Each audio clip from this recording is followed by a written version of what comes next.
Bem, boa tarde a todos. Eu queria começar por agradecer ao professor Itamar Oliveira o convite para estar aqui hoje. É uma alegria poder conhecer a famosa PUC do Rio Grande do Sul, que eu não conhecia. É uma alegria também estar no Rio Grande do Sul, estado de tão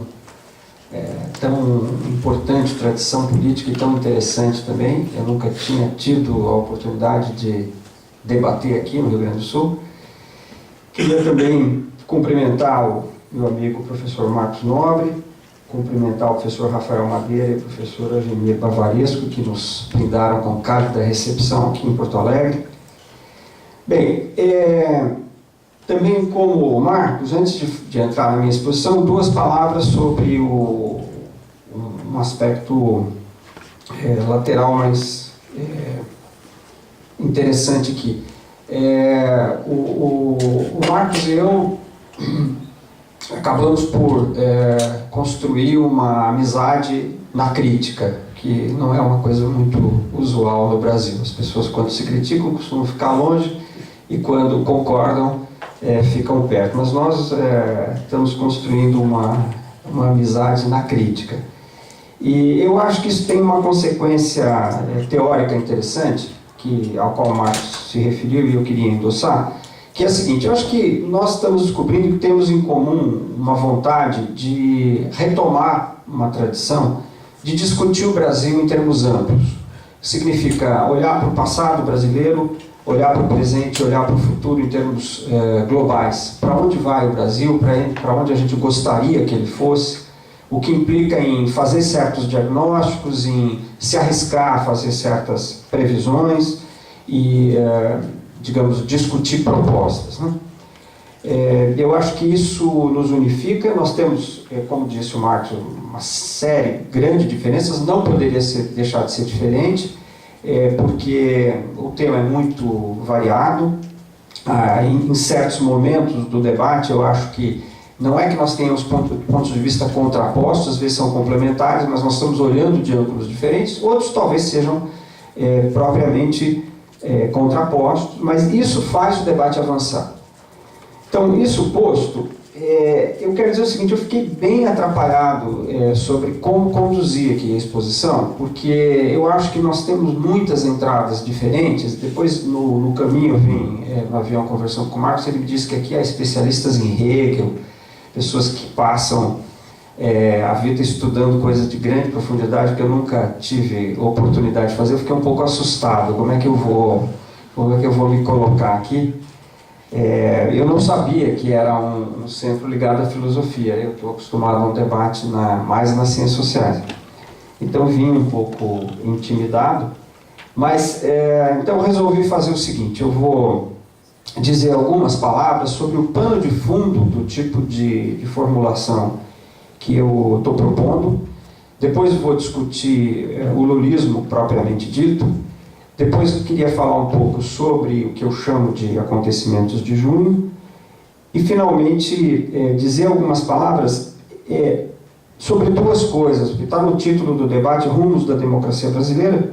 Eu vou me referir a isso, mas gostaria também de me referir à conjuntura política e ao que a gente pode observar para este ano, que parece ser um ano bem importante na política brasileira. Então, o pano de fundo, ponto 1. O pano de fundo é o seguinte: eu tenho me filiado a uma tradição que em São Paulo a gente costuma chamar de pensamento sobre a formação brasileira, a questão da formação, a tradição da formação, que é uma certa escola, né, de uma certa maneira de pensar o Brasil, que, entre as suas características, tenha de destacar a peculiaridade brasileira na relação dialética entre atraso e modernização. O Brasil é um país singular, porque é um país que se moderniza conservando o atraso. Quando se diz isso, é preciso prestar bastante atenção nos dois termos. Não significa que o Brasil é apenas atrasado, sob uma fachada moderna. O Brasil é também moderno, diferente de outras formações sociais que são apenas atrasadas. O Brasil é moderno, mas é moderno carregando... Obrigado, Marcos. Carregando nesta modernização aspectos de atraso. Para falar, por exemplo, de um aspecto que o Marcos mencionou, a Constituição de 88. A Constituição de 88 é tão moderna que em alguns dos seus aspectos ela parece nórdica. Ela parece uma Constituição feita para a Suécia. O que é bom. E não é algo simplesmente de fachada. A Constituição, o Marcos tem razão nisso, a Constituição provoca modificações, mas, ao mesmo tempo, ela não se confunde com a realidade. Então, peguemos um aspecto específico. A Constituição de 88 determina um sistema público de saúde dos mais avançados, um sistema público, universal, gratuito para todos, da melhor qualidade. Só que ele não foi implementado. A realidade que nós temos hoje é a seguinte: todas as pessoas que podem usam a saúde privada. A primeira coisa que a pessoa faz quando melhora um pouco de vida é comprar um plano de saúde privada. De tal forma que a saúde pública no Brasil segmentou uma parte da população como sendo a população excluída. Só usa a saúde pública aqueles que estão excluídos, e não o conjunto da população. Então, não há nada mais distante do que um sistema de saúde universal do que o nosso. Ele, na verdade, é segmentador. Muitas vezes eu uso esse exemplo para dizer, olha, talvez, aproximativamente, se pudesse dizer o seguinte: a pessoa começa a ingressar numa condição de classe média, começa, não quer dizer que passou, quando ela obtém um plano de saúde privado. Todo mundo que vai chegando à condição de classe média no Brasil, tanto é que está nas reivindicações das centrais sindicais, dos sindicatos, nas pautas de negociação do sindicato, plano de saúde privado. Bom, então esse é um aspecto típico de modernização e atraso. Você tem um aspecto moderno, que não é, insisto nesse ponto, não é de fachada, mas tem um aspecto profundamente atrasado convivendo ao mesmo tempo. Se nós olharmos para a história brasileira, isso está se reproduzindo o tempo todo. Nós tínhamos uma Constituição liberal e escravidão ao mesmo tempo. Para dar um exemplo do século XIX. Nada mais moderno e atrasado juntos. Então, essa escola da formação, eu acho que coloca um problema, e aí eu decidi começar por aqui, para dialogar um pouco com as formulações do Marcos, de maneira a gente tornar o debate produtivo, como se diz na escola da formação, tentando dar um passo adiante. Que é o seguinte, o que está no centro do problema da formação, e nesse problema da dialética entre o atraso e o moderno no Brasil? Do meu ponto de vista, o que está no centro é a seguinte pergunta: o Brasil vai ou não vai integrar a enorme parte da sua população que ficou sempre excluída? Excluída do quê? Digamos assim, do padrão moderno de funcionamento da sociedade. Tem uma parte da sociedade que funciona de acordo com padrões que a gente poderia chamar de modernos, e agora eu vou introduzir uma outra palavra que eu acho importante levar em consideração: padrões civilizados. E uma parte da população brasileira que é enorme, que está excluída dos padrões civilizados. Está fora dos padrões civilizados, sempre esteve. E quando eu digo que o Brasil carrega na sua modernização esse atraso, eu acho que esse é o sinal fundamental. É que uma parte enorme da população está excluída de padrões civilizados. Então, o grande problema da formação é saber: o Brasil vai ou não dar o passo de incluir o conjunto da população em padrões civilizados? Se ele fizer isso, o problema da formação acabou no Brasil. E nós passamos para outra etapa. Usando aquela velha expressão da tradição marxista, nós poderíamos dizer que, nesse caso, nós sairíamos da pré-história e entraríamos na nossa história.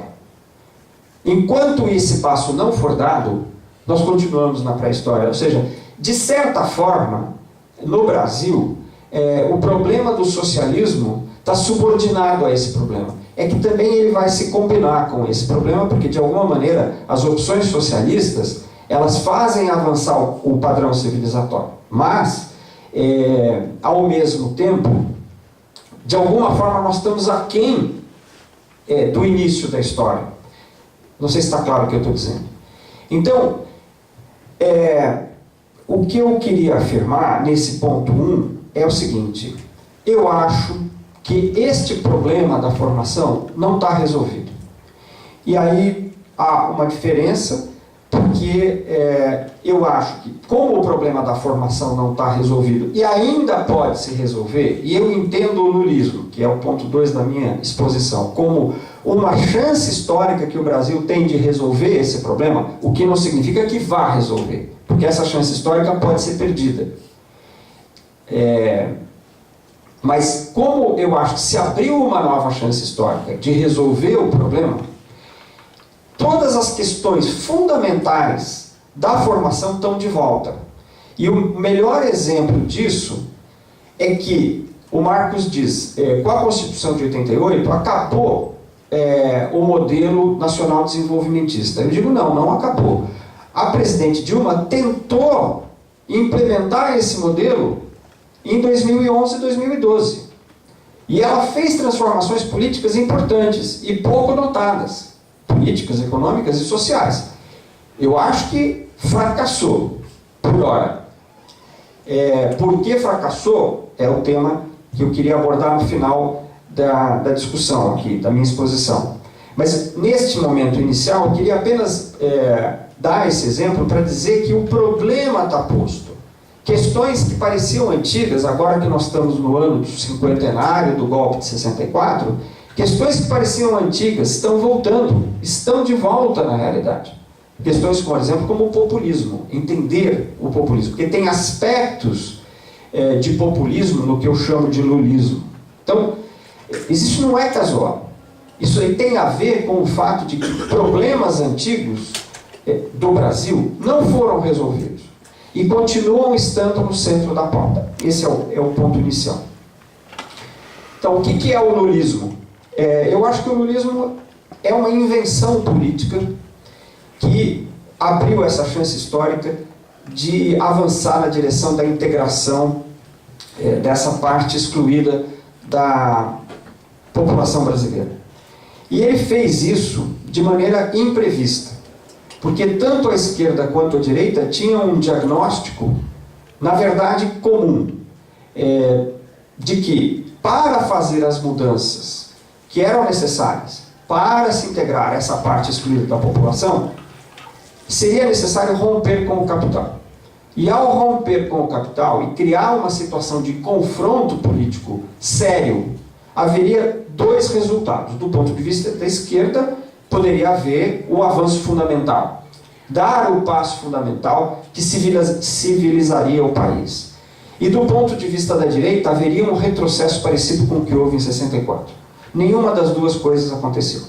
Na verdade, nenhuma das duas coisas aconteceu porque foi inventada uma terceira forma, e esta forma foi a seguinte: fazer mudanças dentro da ordem. Ninguém imaginava que isso fosse possível.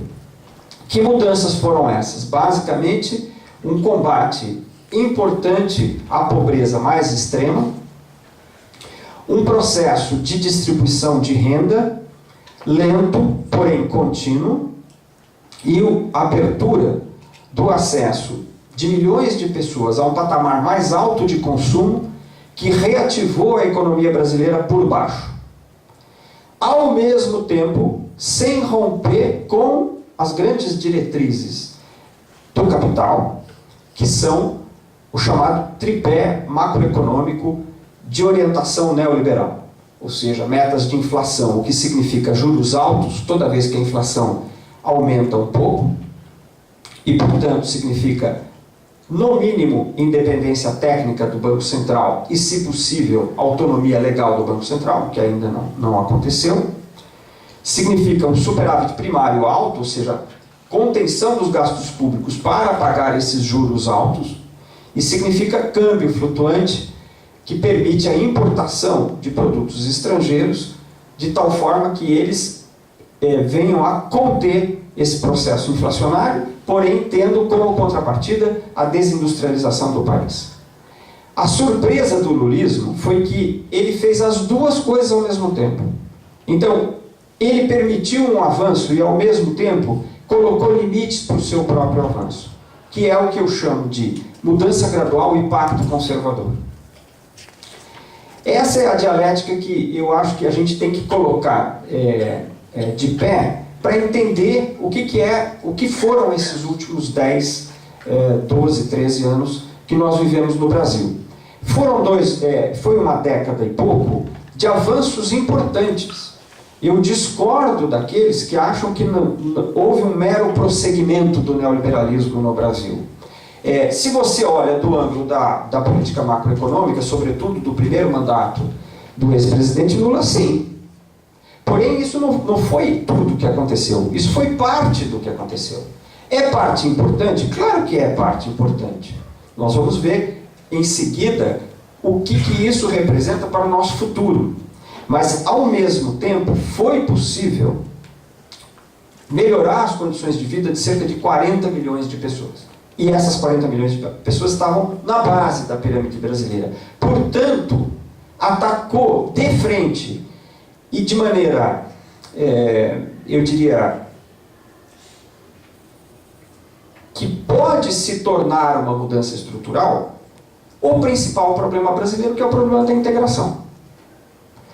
Eu diria que, por exemplo, no Nordeste do Brasil, sobretudo no interior do Nordeste do Brasil, o Estado nunca tinha chegado dessa maneira. Ou seja, famílias, populações que historicamente sempre estiveram completamente à margem, vivendo em condições de miséria absoluta, de repente começaram a receber uma certa quantia de dinheiro pelo Bolsa Família, que não depende de um mecanismo clientelista, porque a pessoa passa a ter um cartão e ela vai retirar esse dinheiro todo mês sem pedir favor a ninguém. Significa, e as pesquisas qualitativas que estão sendo feitas mostram isso, uma autonomização dessas famílias como nunca houve, em particular das mulheres, que são quem recebem o Bolsa Família, produzindo um efeito de transformação muito significativo no Brasil. Eu fico um pouco irritado quando eu ouço argumentos do tipo, mas isso é tão pouco dinheiro que é uma esmola. É uma esmola para quem ganha o suficiente para comer 3 vezes ao dia, mas para quem não ganhava e passa a comer, a diferença é grande. É grande. E é isso que explica o realinhamento eleitoral. O lulismo conquistou uma base que não tinha, que são os mais pobres, e não por acaso essa base está no Nordeste, que é a região do Brasil que ficou para trás, porque essa exclusão brasileira pode ser traduzida regionalmente, né? A região Nordeste e Norte ficaram para trás, mais visivelmente atrasadas nessa dialética atraso-modernização, que essa transformação eleitoral permite falar, do meu ponto de vista, num realinhamento eleitoral que se consolida em 2006 e vem até agora e vai se expressar na eleição do ano que vem, qualquer que seja o resultado. Qualquer que seja o resultado, o realinhamento está de pé. Vejam a pesquisa que acabou de ser publicada, aonde que está sustentada a grande maioria das intenções de votos da presidente Dilma, Nordeste. Lá não houve diminuição das intenções de voto.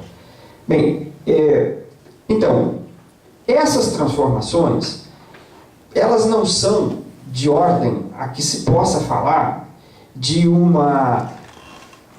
surgimento de uma nova classe média com mais 40 milhões de pessoas. Esse é um erro.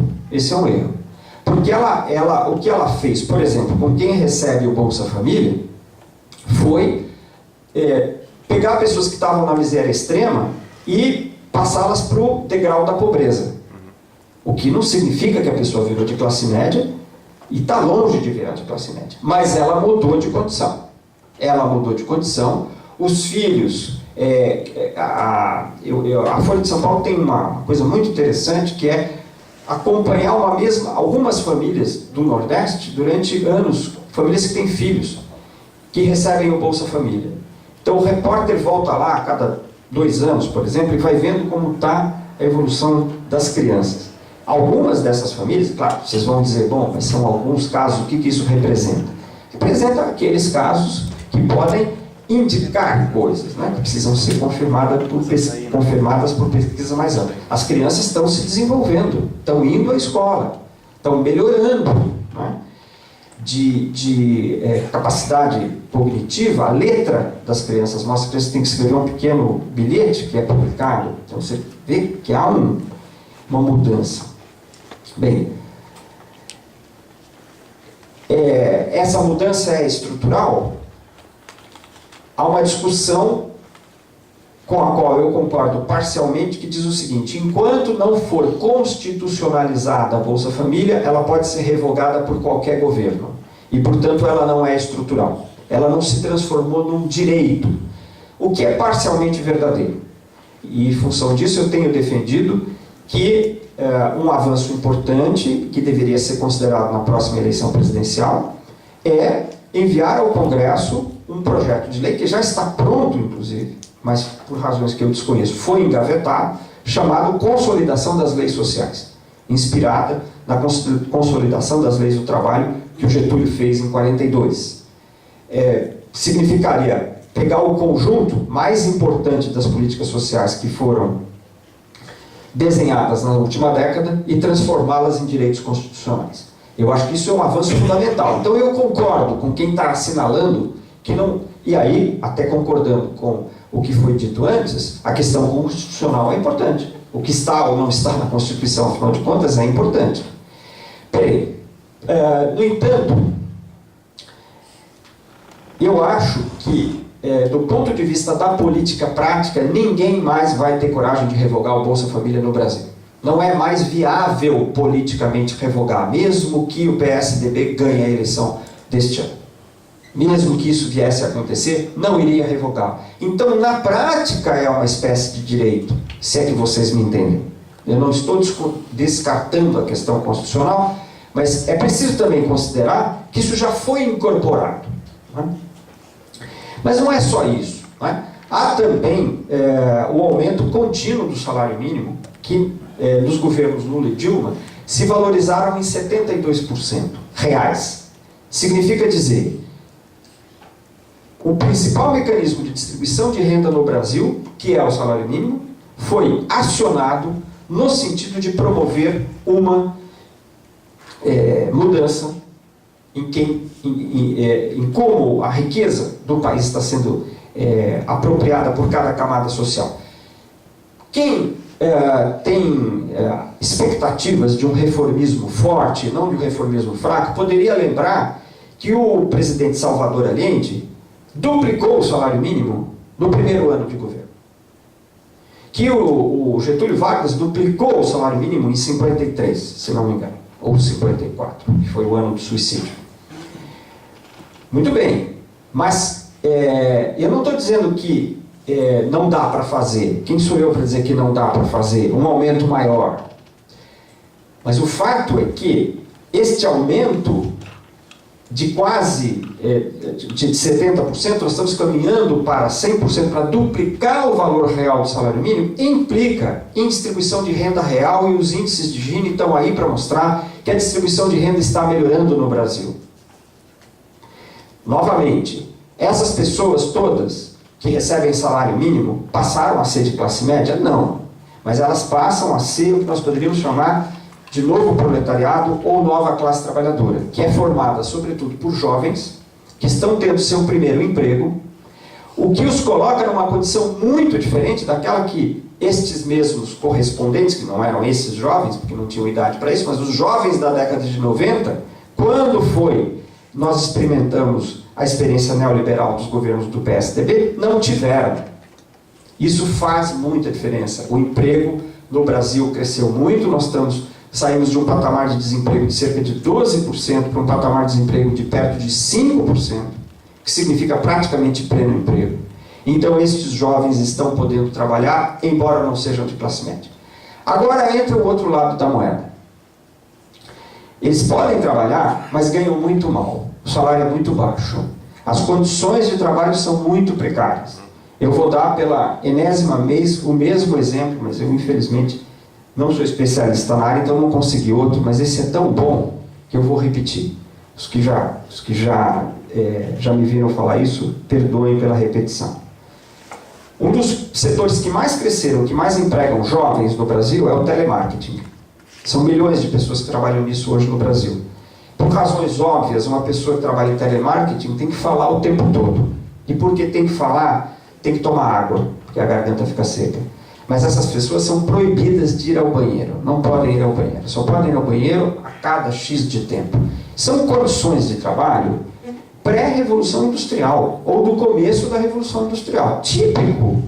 Típico da dialética modernidade-atraso que perpassa o Brasil. Então, são empregos mal remunerados, em precárias condições e de altíssima rotatividade. Essas pessoas ficam pouco tempo no emprego. São 3 condições que colocam esse novo proletariado numa situação de melhora, mas muito insatisfatória. E eu acho, passando para o terceiro ponto, que eu vejo que o meu tempo está caminhando rápido, eu acho que essa insatisfação se expressou nas ruas em junho do ano passado. Mas não foi apenas essa insatisfação que se expressou, nem eu diria que esta foi a principal marca dos acontecimentos de junho. É por isso que eu não gosto de me referir ao que aconteceu como jornadas de junho. Eu até escrevi usando jornadas de junho num primeiro momento e acho que errei no calor da hora, porque eu achei no primeiro momento que era exatamente esta camada social que estava indo à rua, e se o conjunto do que aconteceu em junho tivesse tido esta marca, nós teríamos assistido verdadeiramente um terremoto político no Brasil. Porque aí era, talvez, uma revolta dos de baixo, mas não foi isso que aconteceu, embora tivesse também esse elemento. Eu acho que o que aconteceu em junho foi um estranho cruzamento de classes e ideologias. Muito estranho, e que eu acho que não vai se repetir. Não vai se repetir, inclusive, porque na hora que os diversos grupos sociais e ideológicos perceberam que estavam juntos na mesma avenida, perceberam que alguém tinha que sair, porque não dava para ficar a extrema-direita e a extrema-esquerda passando por todos os graus do espectro, na mesma avenida, com um cartazinho, um dizendo uma coisa oposta do outro. E, na verdade, como a extrema-esquerda e a extrema-direita, em boa parte, querem uma bater na outra, é óbvio que aquilo ia dar, vamos dizer, se tornava inviável. Eu acho que foi isso que aconteceu. Eu divido os acontecimentos de junho em 3 fases. A primeira fase vai do dia 6 ao dia 13. Ela teve como epicentro de São Paulo. Ela ocorreu em praticamente nenhuma outra cidade, um pouquinho no Rio de Janeiro, sobretudo em São Paulo. Esta primeira fase foi uma fase de esquerda, nitidamente de esquerda. O movimento Passe Livre, não tenho tempo para me alongar aqui, é um novo tipo de esquerda que apareceu no Brasil, é uma esquerda de orientação autonomista, portanto, com um pensamento diferente da esquerda tradicional, e que teve, pela sua própria forma de agir, uma capacidade de trazer um tipo de movimento que nós não víamos no Brasil desde os anos 80, que é um movimento que vem de baixo para cima, um movimento da base. Esse é um dos pontos que eu acho que nós teríamos que discutir, porque nós vivemos a Constituição de 88, em boa medida o fruto de, alguns gostam de usar essa expressão, revolução molecular democrática que ocorreu no Brasil nos anos 80, começando com as grandes greves de 78. Ou seja, o Brasil, que é uma sociedade, que era uma sociedade muito desarticulada, enquanto sociedade, em que o Estado fazia uma política por cima, Getúlio Vargas, espero que vocês, enfim, daqui me aceitem, pelo menos, como hipótese, passou a ter nos anos 80, com o PT, com a CUT, com as comunidades eclesiais de base, uma capilaridade do movimento social que não teve. Isso voltou pela mão do MPL em junho de 2013. Por outro lado, o MPL tem uma limitação que é, a meu ver, a dificuldade de aceitar que a democracia passa por instituições representativas. É necessário operar por meio das instituições representativas. Isso não é apenas um meio, mas também um fim. Né? E isso tem um pouco a ver com o tema final que foi colocado no título Rumos da Democracia Brasileira. Quer dizer, não acredito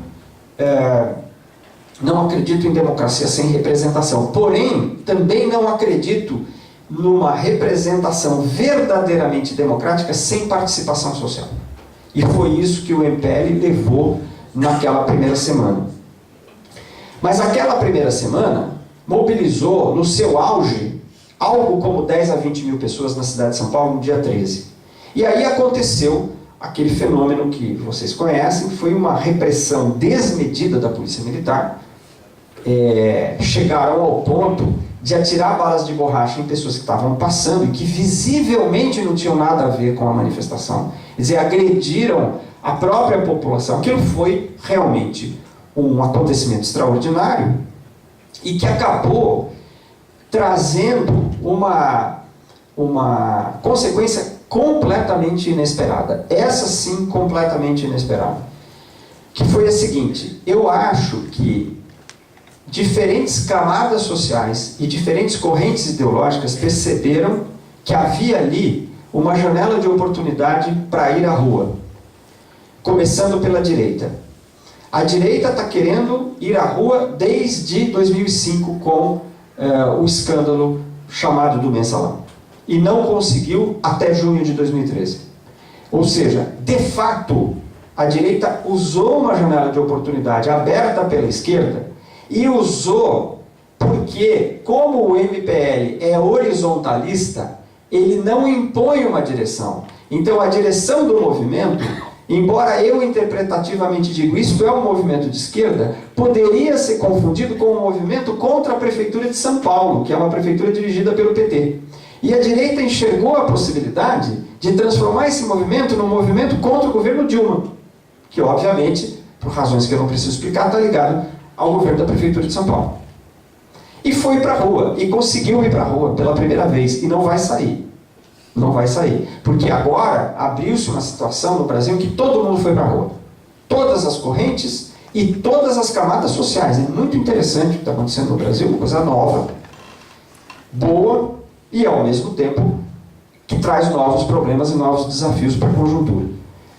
Mas eu queria, antes de passar para o terceiro ponto e caminhar para encerrar, para não me alongar demais, só dizer uma palavra sobre o seguinte: na verdade, a direita foi minoritária nas grandes manifestações que caracterizam a segunda fase dos acontecimentos de junho, que vai de 17 a 21 de junho. É a segunda semana. É a semana em que, de 10 a 20 mil pessoas, nós passamos a 1 milhão de pessoas na rua em 300 cidades brasileiras. O movimento ganhou outra dimensão. Não tem nada a ver com o que aconteceu na primeira semana. É que na segunda semana, e que, diga-se de passagem, o epicentro do movimento na segunda semana passou a ser o Rio de Janeiro, porque o movimento não era mais pela revogação das passagens, era um movimento muito mais amplo, muito mais difuso, que, em parte, teve como estopim a Copa das Confederações, que não acontecia em São Paulo, mas acontecia em Rio, em Belo Horizonte, em Fortaleza, em Salvador. Bem, o que eu queria chamar a atenção, e eu escrevi um artigo que saiu na revista Novos Estudos do SEBRAP no fim do ano passado, e eu acho que o principal ponto do artigo é o que eu vou dizer agora. A maioria das pessoas que estavam na rua no momento maior das manifestações era de centro, não era nem de esquerda, que era cerca de 22%, segundo a pesquisa do Datafolha feita em São Paulo, no dia 20 de junho, nem era de direita, que eram cerca de 12% dos manifestantes. A grande maioria, cerca de 55%, era de centro. E isso, a meu ver, explica por que a principal liderança política fortalecida com os acontecimentos de junho foi Marina Silva e não qualquer outro. É porque aquelas manifestações adquiriram um caráter de centro. E por que elas adquiriram um caráter de centro? Porque o centro foi capaz de levantar simultaneamente as bandeiras de esquerda e de direita. É o único que podia fazer isso. Ou seja, aqueles manifestantes eram simultaneamente a favor de saúde e educação padrão FIFA, que, a meu ver, é o ângulo da esquerda. Nós precisamos fazer fortes investimentos sociais para acelerar o processo de inclusão que o lulismo abriu, e a reivindicação da direita, que era condenação e prisão imediata para os condenados do mensalão. Essa era a principal reivindicação da direita naquela segunda semana. O centro podia levantar as duas coisas. E eu quero aqui dizer uma palavra sobre o problema da corrupção. A luta contra a corrupção não é uma bandeira de direita, é uma bandeira republicana. E que qualquer posição de esquerda republicana também a reivindica e a faz. No entanto, a direita brasileira prioriza o combate à corrupção. É ela que dá prioridade, é a sua bandeira principal, o combate à corrupção. O que, aliás, é histórico, se nós lembrarmos aqui, nesse local mais adequado a fazê-lo, do que aconteceu em agosto de 1954, todos sabem ao que eu estou me referindo. Muito bem. Então, para concluir essa terceira fase, eu acho que o novo proletariado pode aderir a qualquer uma das orientações ideológicas que estavam na rua em junho de 2013. Podem aderir à esquerda porque, objetivamente, eles têm interesses à esquerda. Mas a esquerda deixou de fazer, não completamente, mas em boa medida, o trabalho de base que aprendeu a fazer nos anos 60, 70 e 80. E, portanto, eu acho que a esquerda vem perdendo a oportunidade histórica de politizar esses setores à esquerda. E, portanto, pode perder esses setores para orientações de centro e de direita. A direita, porque a bandeira contra a corrupção e a ideia de que as condições de vida não melhoram e a própria saúde e educação não melhoram porque o dinheiro está sendo desviado para grandes escândalos, é uma ideia intuitivamente plausível. Ideia plausível, ou seja, é possível arrastar esses setores para uma posição de direita.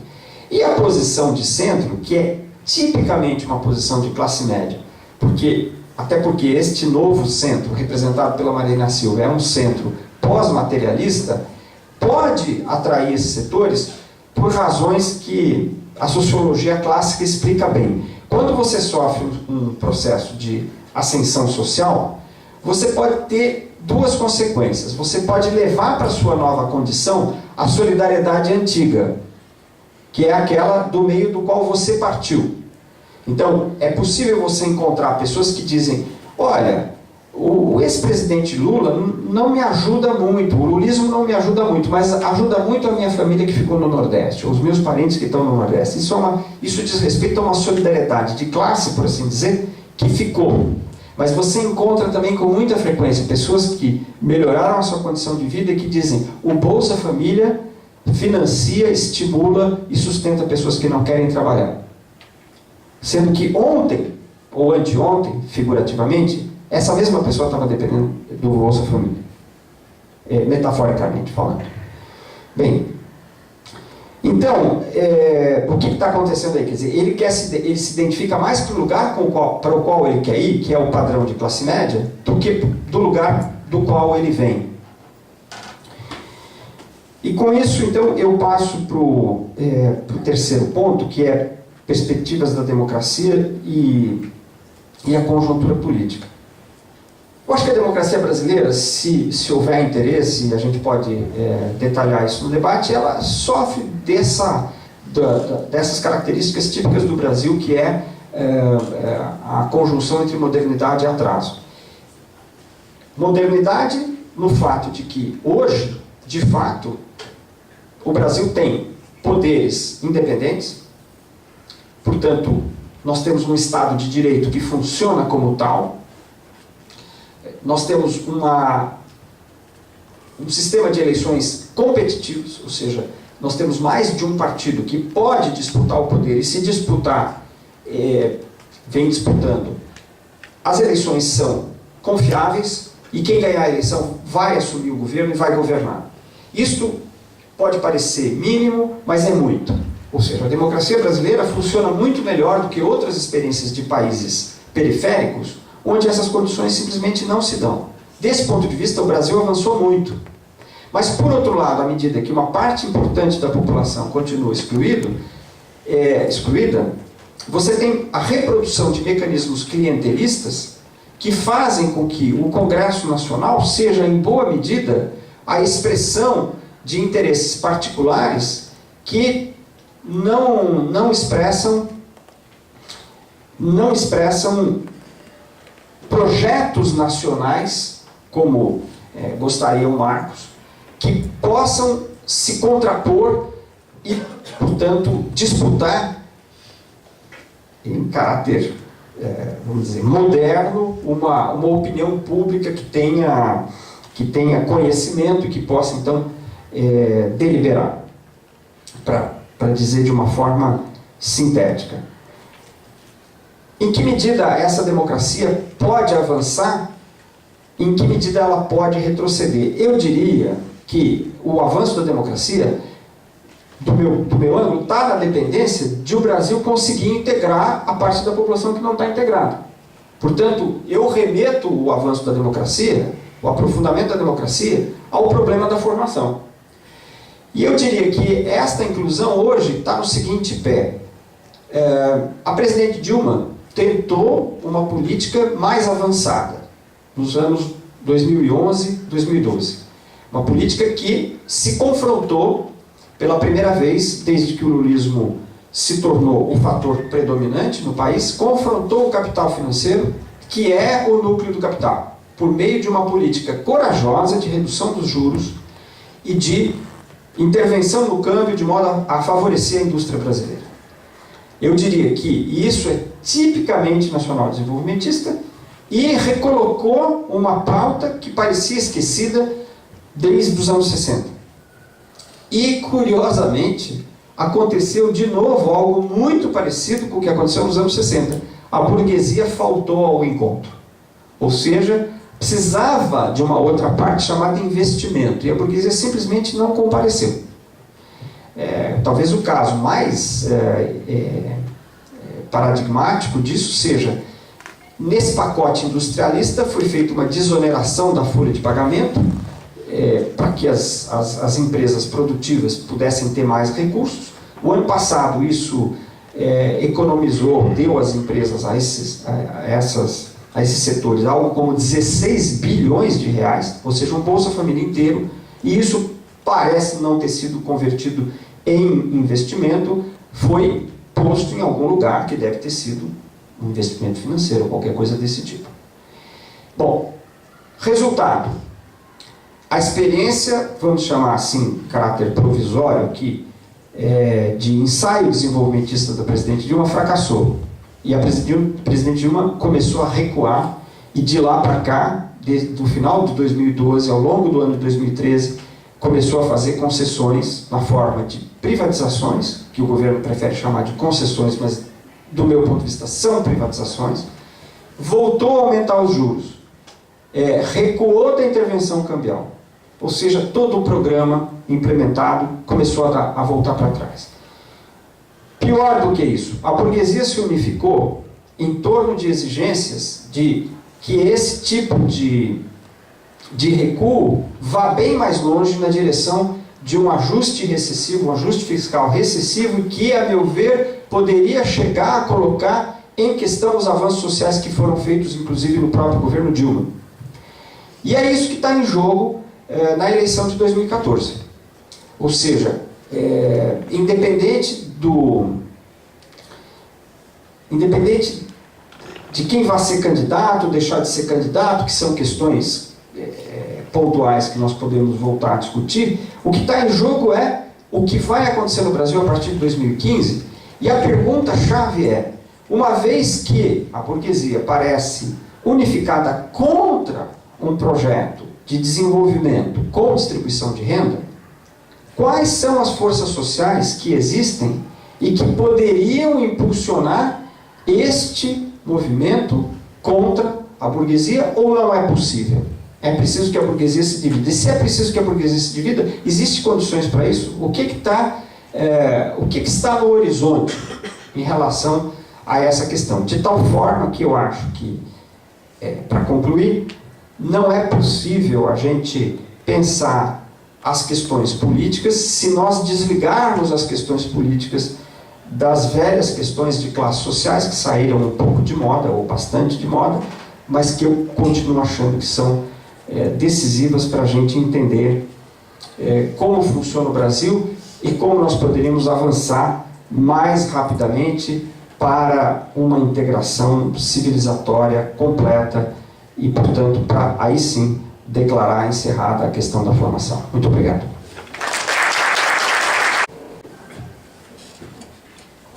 Bom, muito obrigado, professor André Singer. Obrigado, professor Marcos Nobre. Sem mais demora, nós já vamos abrir a palavra e inscrições. Já começamos aqui com o Fabrício, o Rodrigo. Vocês estariam de acordo que temos por rodadas? Podemos pegar, por exemplo, 3, 4 questões, abrimos e depois passamos. Então, começando com o Rodrigo, o professor Rodrigo e o Vitor, e depois vamos Na realidade é uma pergunta bem objetiva para o professor Singer, e eu acredito que ela vai na direção do que o professor Nobre escreve. Na realidade, se o professor Singer vê algum cenário na qual o PMDB e as alianças programáticas que favorecem o PMDB não saem vitoriosas na próxima eleição. Porque me parece que é isso que está em jogo.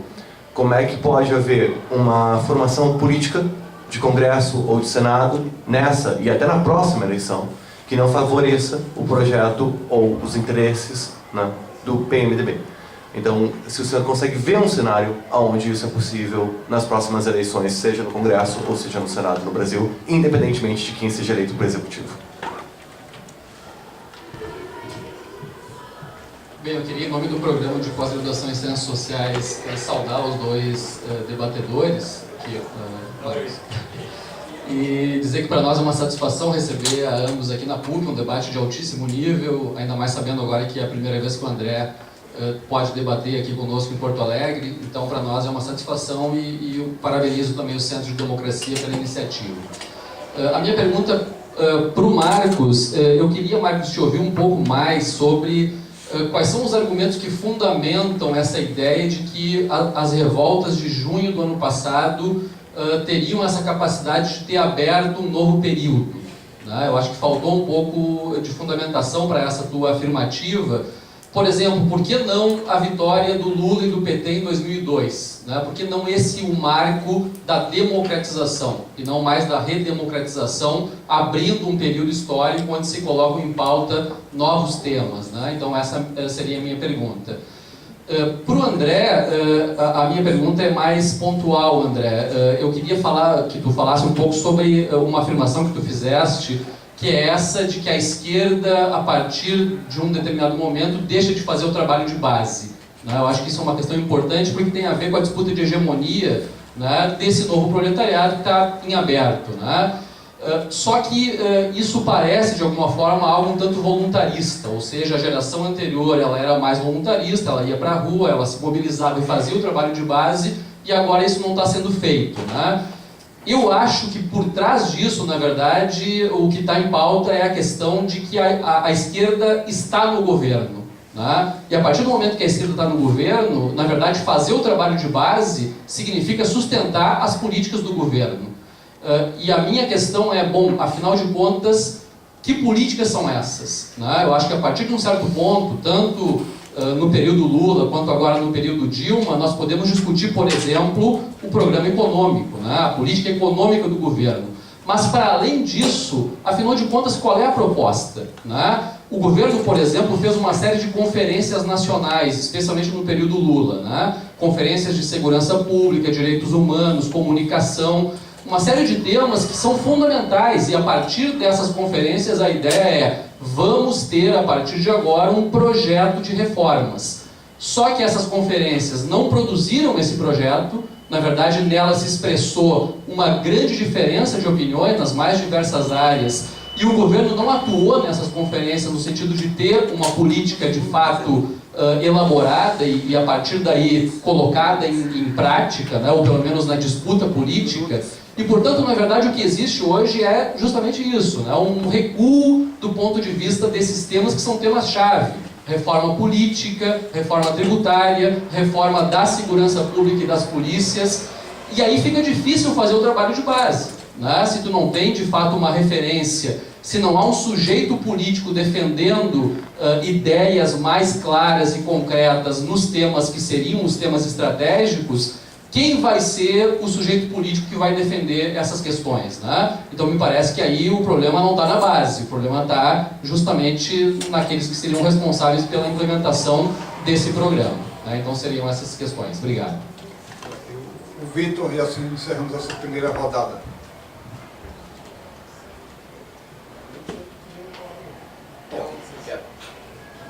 Até porque a minha pergunta eu acho que vai meio ao encontro do rapaz ali. Eu queria saber, assim, de ambos os debatedores, primeiro agradecer pelo debate de alto nível, assim, muito obrigado mesmo, foi bem relevante.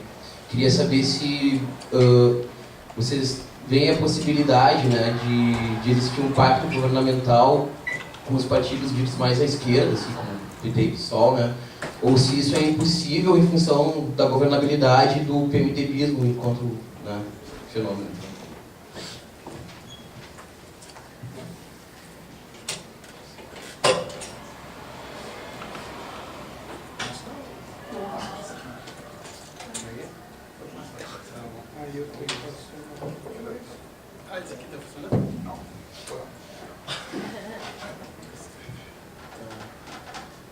Obrigado pelas duas perguntas. Bom, sobre por que junho de 2013 é tão importante, né? Por que não colocar em 2012, por exemplo, né? Tem várias razões para isso. Quer dizer, uma das maneiras que eu tentei apresentar, talvez tenha sido muito rápido, era dizer, olha, é a primeira vez que a lógica da unidade forçada, típica da redemocratização, não aconteceu numa manifestação de massa. Então você não teve nem o progressismo, nem a governabilidade. Quer dizer, as pessoas foram para as ruas com todas as suas diferenças, né? Então o André tem uma interpretação bastante diferente, né, do que aconteceu em junho, né? Essa é uma maneira. A outra maneira ou seja, então eu estou querendo dizer que pela primeira vez ficou claro o descompasso da sociedade em relação a essa maneira de operar o sistema político, segundo a lógica da governabilidade. Então essa é a primeira indicação. A segunda é o seguinte, que talvez eu tenha me expressado mal, né, o André chegou a dizer que eu falei que a Constituição de 88 enterrou o nacional-desenvolvimentismo. Não foi isso. Quer dizer, tem vários elementos da Constituição de 88 que ainda eram nacional-desenvolvimentistas, né, que era justamente um momento de transição. Então, o que é importante para mim nesse período, que é o seguinte, você tem dois momentos, que são esse primeiro momento do progressismo e o segundo momento, que é o momento da governabilidade, no qual você vai construindo isso que eu chamo de social-desenvolvimentismo. Então, social-desenvolvimentismo, ele é algo que não está pronto na Constituição. Nenhuma Constituição é pronta. A Constituição é o que o país faz dela. No fundo é isso. Então a ideia de que já está tudo pronto numa lei, não, pelo contrário, a disputa política ela é iniciada, né, por um dispositivo legal qualquer, né, inicia uma disputa política de outro nível, né, que vai penetrar em toda a sociedade, etc. Então, o que acontece? O governo Lula é fundamental para a consolidação desse modelo social-desenvolvimentista. Mas ele não abre uma nova fase. Por quê? Porque, a meu ver, quem abre a nova fase é a Constituição de 1988 e a luta em torno dela. Então, mas por que, então, colocar em 2013? Então, vamos olhar uma outra maneira de apresentar isso. Não, primeiro, porque a lógica da governabilidade continuou no governo Lula e continuou no governo Dilma. Então, para que termine a redemocratização, para mim, é necessário acabar a unidade forçada nas suas formas diferentes. Então, uma outra maneira, uma terceira maneira de mostrar isso é você ver a evolução da fixação dos poderes no Brasil.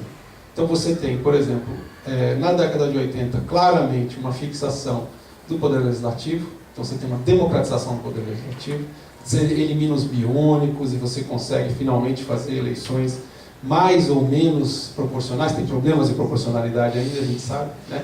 Mas você consegue estabelecer isso. Com as eleições, com a eleição presidencial de 89, você inicia um processo que atinge o Executivo, finalmente, de democratização efetiva, direta do Executivo, e o Judiciário nos anos 2000, né? Fundamental. Sem o Judiciário não completa o sistema político, e o Judiciário só se estabelece nos anos 2000 como um poder que consegue, de fato, estabelecer esse aqui é o meu espaço no sistema político, é assim que eu funciono, né? É dessa maneira que eu estou atuando.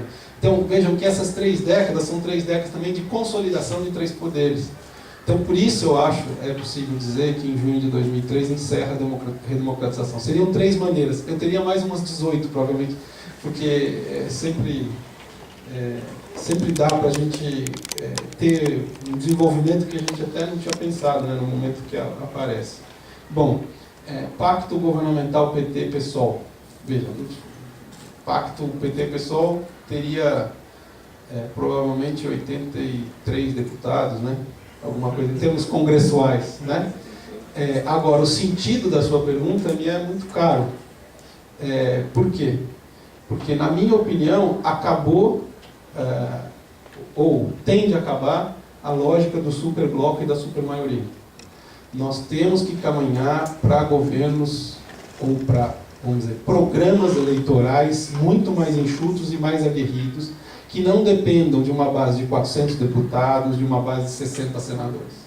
Ou acontece isso, ou seja, ou a gente vai de fato para uma disputa democrática relevante, eu estou falando até na eleição mesmo, né? Ou então não vamos conseguir sair desse pântano.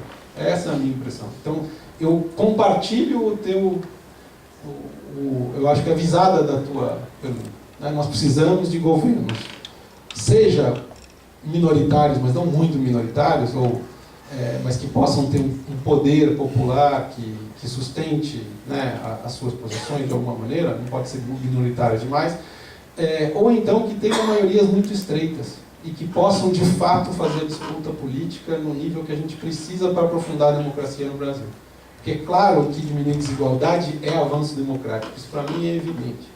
Mas o problema é que eu não posso, como eu acho que aconteceu no governo Lula, e daí eu acho que nós temos uma divergência, é importante dizer isso, eu acho que o Lula foi eleito com 2 missões: reformar radicalmente o sistema político e diminuir desigualdades.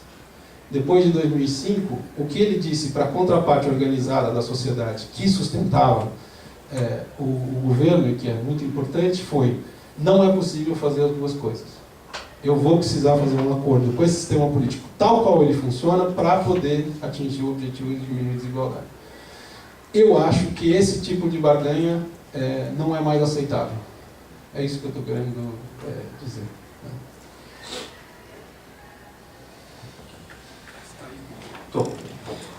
Bom,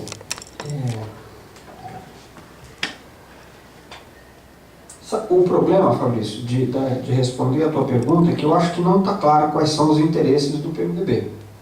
O PMDB é uma federação de lideranças políticas regionais, locais, cuja unidade ela é unidade programática muito tênue, e é justamente porque a unidade programática do PMDB é tênue, você não consegue, de um lado você não consegue perceber bem qual é a orientação, e do outro isso permite ao PMDB tanto apoiar o projeto neoliberal de Fernando Henrique, quanto apoiar o que eu chamo de reformismo lento do lulismo, que a meu ver não são o mesmo, acho que está claro que penso que não é a mesma coisa. Ou seja, são coisas no contexto brasileiro opostas. Agora, eu acho que existe uma questão teórica, que aí é a seguinte: nós precisamos fazer pesquisa para entender o que é o PMDB. E eu tenho orientando em São Paulo que aceitou o desafio de fazer um mestrado sobre o PMDB, e espero que isso dê início a um percurso de compreensão. Sabe por quê? Não tem, que eu saiba, nenhuma tese sobre o PMDB no Brasil. Nenhuma. Talvez uma. Não tem, por alguma razão, que eu não sei explicar qual a ciência política não entrou nesse tema. Na verdade, tem pouquíssimas teses sobre os partidos políticos, a não ser o PT. Sobre o PT tem muita tese. Um monte de teses sobre o PT. Mas não tem nada sobre o PSDB, por exemplo, quase nada. Tem uma tese de mestrado. Então nós precisamos entender, por exemplo, é sabido que o PMDB tem uma importante camada de ruralistas dentro dele. Mas será o PMDB um partido ruralista? Não sei responder. Porque se eu soubesse responder, eu podia responder a tua pergunta. O que falta é definir quais são os interesses do PMDB. Não é? É o ruralismo? Então é disso que nós estamos falando? A sua pergunta é se nas próximas eleições o setor ruralista vai prevalecer?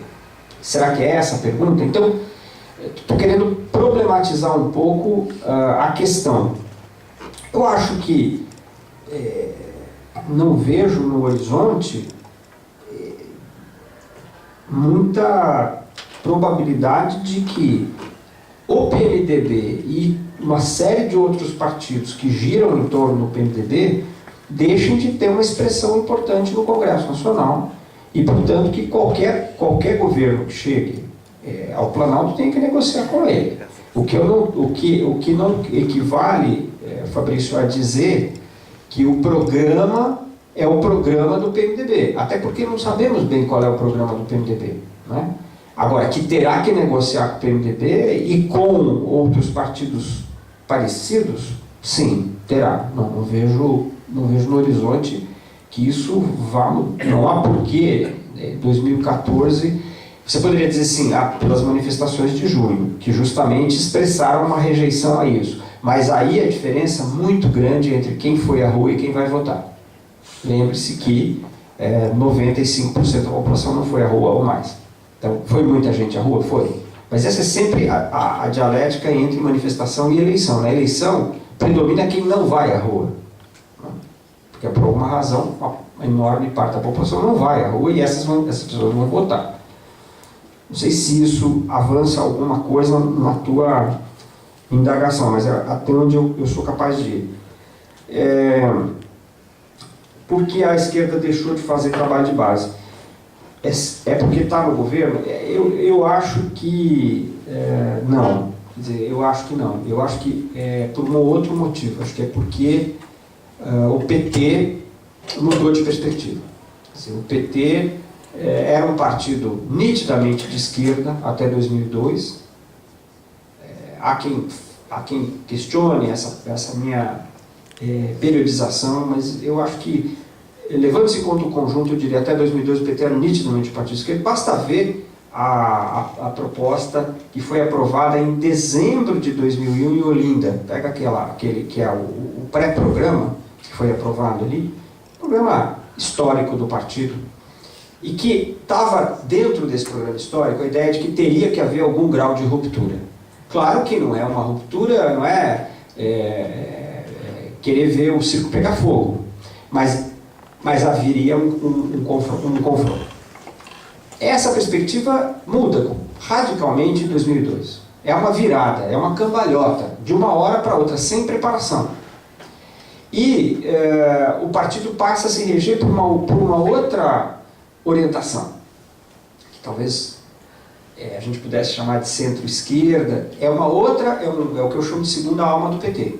Muito mais amigável em relação ao capital, etc, etc. Eu acho que é aí que está a questão.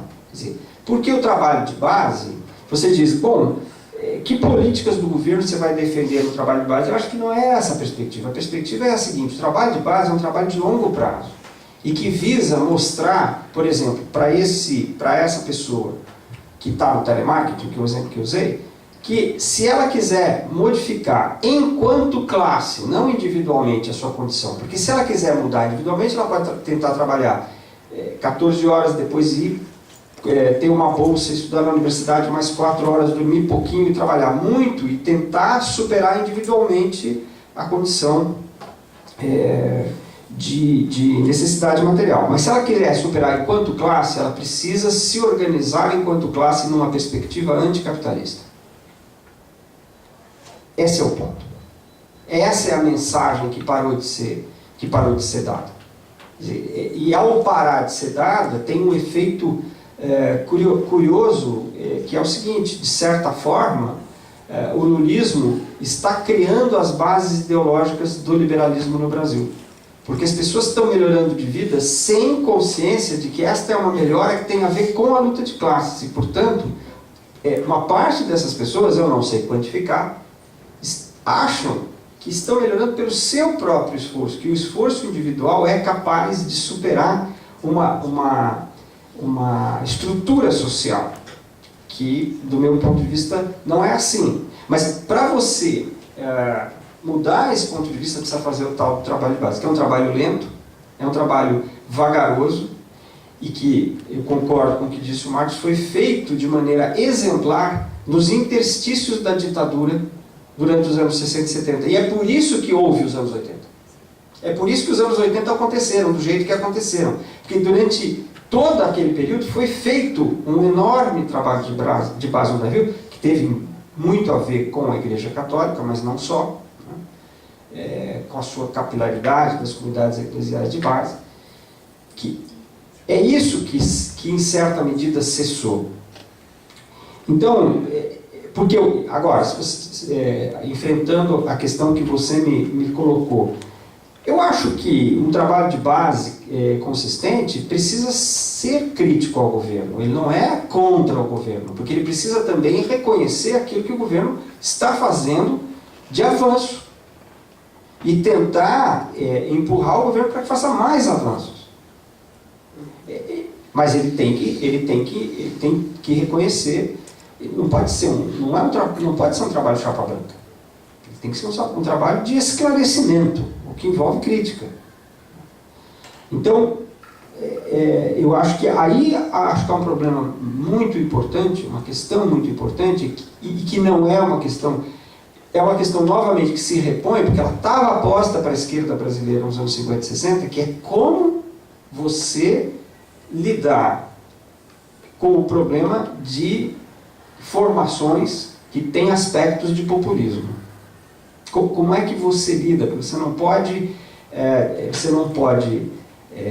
não é correto você antagonizar, mas ao mesmo tempo ela não traz o tipo de consciência que poderia produzir uma transformação estrutural. É um problema teórico e prático muito complicado.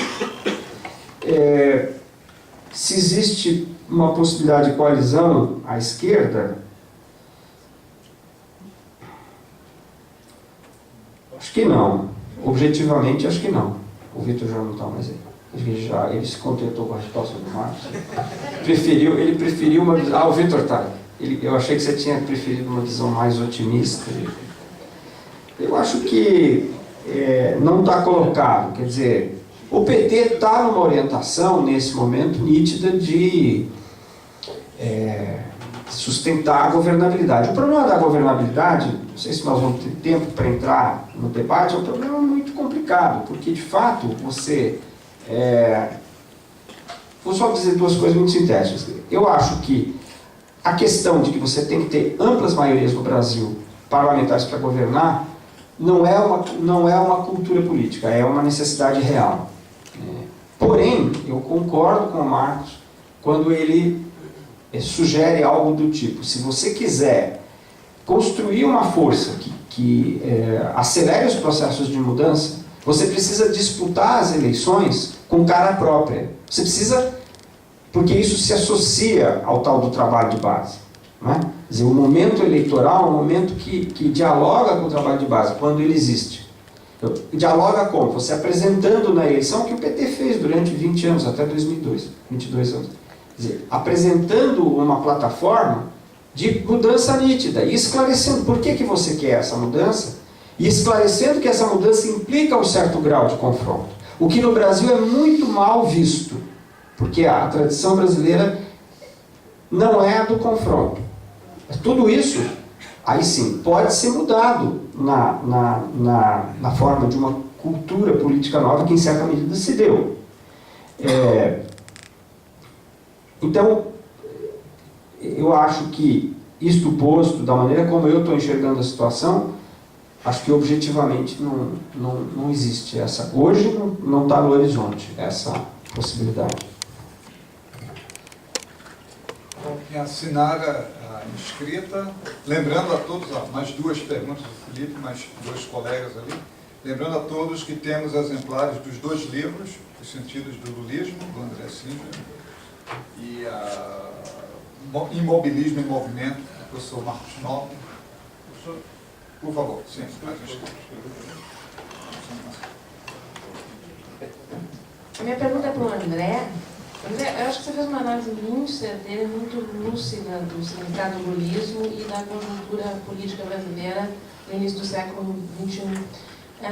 Eu tenho apenas um ponto, que é em relação à tua análise sobre o significado das manifestações de 2013. Porque eu acho que, independentemente das agendas da esquerda e da direita, se a gente for analisar as pesquisas, né, ou pelo menos as que chegaram às minhas mãos, Sim. A gente verifica o seguinte, que 80%, talvez até um pouquinho mais do que isso, né, do que quando elas eram perguntadas, a maioria das pessoas, né, o que é que você quer por que você está indo às ruas, né, a gente poderia dizer que 80% das pessoas queriam saúde e educação, que é a grande maioria, e logo um pouquinho abaixo, transporte e segurança. São esses 4 itens, né, que eu englobaria esses 4 itens como uma agenda de infraestrutura social. As pessoas, um clamor, né, da sociedade brasileira por infraestrutura social. Né? Bom, e aí... Você falou saúde, educação, transporte e segurança. Se a gente for fazer... Eu pelo menos fiz essa análise não de uma maneira mais científica, mas enfim, é do que me chegaram. E eu acho que isso a gente pode englobar nesse sentido, porque na agenda de infraestrutura, né, infraestrutura social. As pessoas estão clamando por infraestrutura social. E é por isso que eu digo, independentemente aí da direita ou da esquerda, eu digo o povo, a grande maioria. Né? Bom, e aí é que fica a minha questão para você. Você acha que, independentemente dos governos, né, dos próximos governos, acho que provavelmente vai ganhar a Dilma, mas independentemente disso, não vamos entrar nessa questão, né? Você acha que o Estado brasileiro tem condições de suprir essas demandas, né, da sociedade, por esses quatro itens?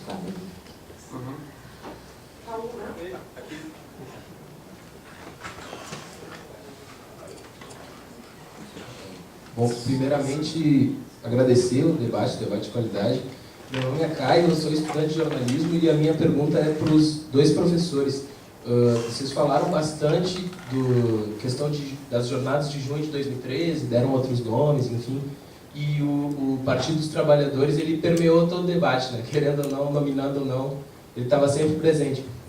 E o PT, ele depois de junho, ele veio com a proposta de reforma política, também junto com uma proposta de Assembleia Constituinte exclusiva, que mudaria o nosso sistema político e nos colocaria, talvez, num cenário em que o capital não tivesse tanta importância no processo eleitoral e certamente ia nos jogar mais para a esquerda. Como é que vocês avaliam essa proposta e se ela pode nos encaminhar na direção de processos como o chavismo, que são marcantes na esquerda do século XXI? Caio, desculpa, mas eu perdi o núcleo de argumento. Você repete só o finalzinho, quando você diz o que poderia representar um avanço? O que essas reformas que o PT está propondo, o pessoal também está junto com essa questão da Assembleia Constituinte exclusiva, reforma política, okay. Se isso tem base e o que isso representa, se isso ia nos colocar mais à esquerda, como o chavismo na Venezuela, que é uma experiência da esquerda no século XXI. Okay. Boa tarde. Eu gostaria de fazer uma pergunta que, em certo sentido, é teórica, mas também se remete a diagnóstico de tempo, tendências políticas, tendências de democratização, tal como os dois professores enxergam isso. Eu gostaria de escutar um pouquinho mais sobre a relação representação e democracia. Os dois professores nos falaram de expansão da democracia, de uma democratização para além dos espaços representativos. Não sei se entendi bem, mas parece que o professor André é um pouco mais reativo do que o professor Marcos em relação a esse tipo de tendência, por exemplo, que se revela no MBL. Né? Reativo, você quer dizer o quê? Reativo. Porque reativo pode ter, você pode ter vários tipos de reação. Mais crítico, mais... né? Porque quando falava do MBL, dizer que um dos déficits, um dos problemas envolvidos aí talvez fosse a carência de representatividade. Né? Ora, e eu perguntaria então, não seria... Ele não seria representativo de um certo tipo de democratização social para além do sistema representativo que pretende ocupar espaços públicos fora do sistema representativo, né? Politizá-lo e agir, né? Participar do processo de formação da opinião pública, independentemente dos canais convencionais. Enfim, gostaria de escutar um pouquinho sobre isso dos meus professores, se possível.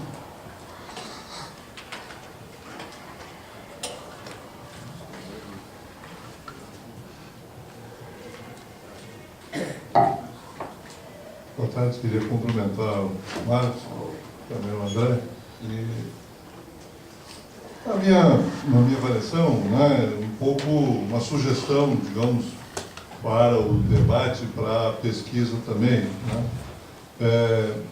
Eu concordo com essa linha geral, básica, que o Brasil vive, na sua história, esse processo de atraso de modernização permanentemente.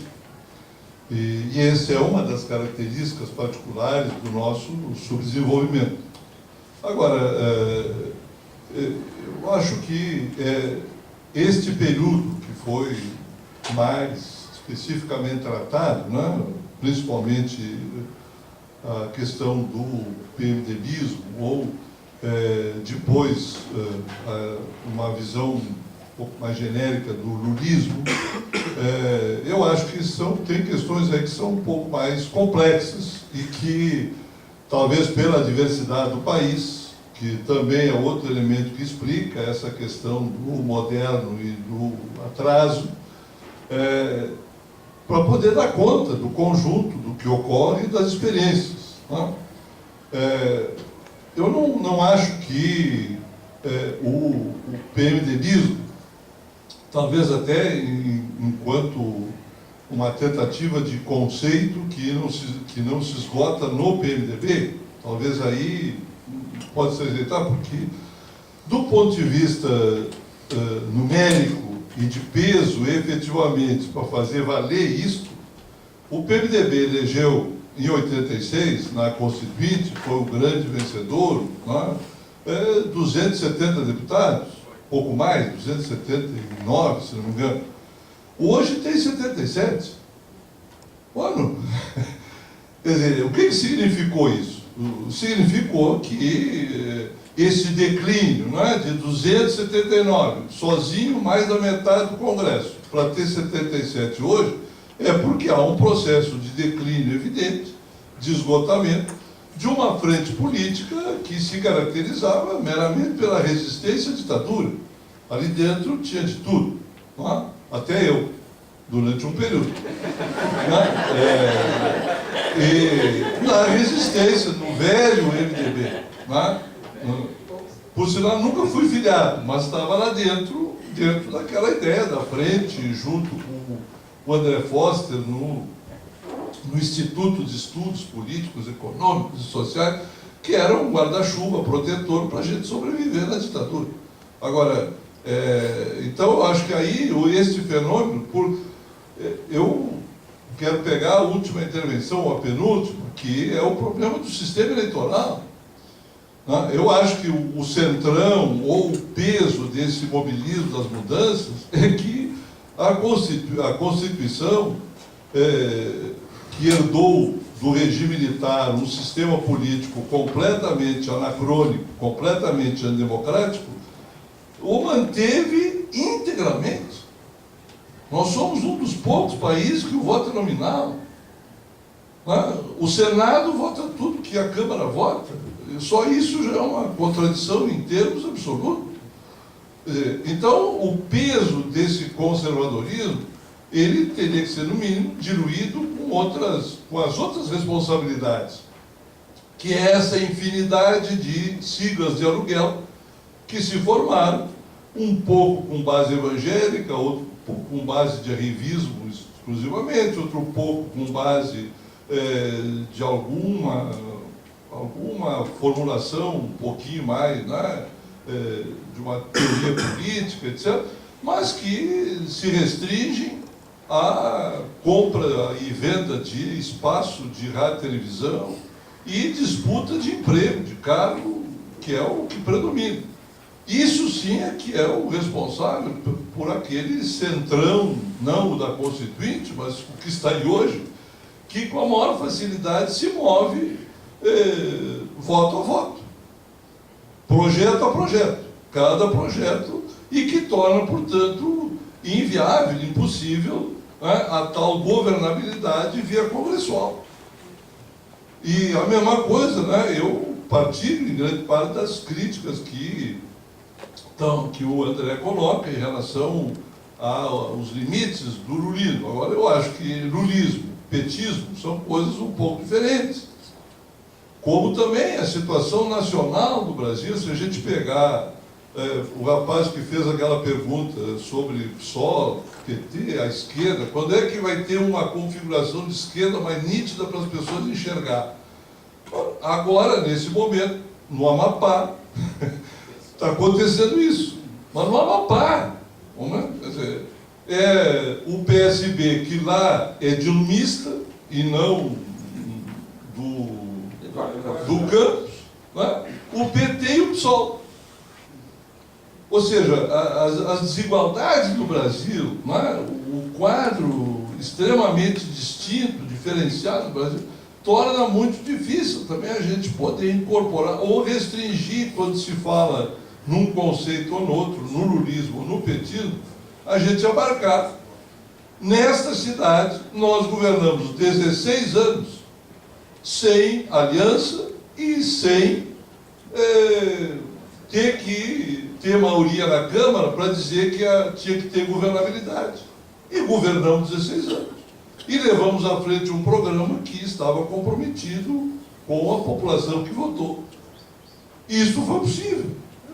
Foi possível. Portanto, mostra que a governabilidade da Carta aos Brasileiros, a governabilidade de 2002, não é uma fatalidade.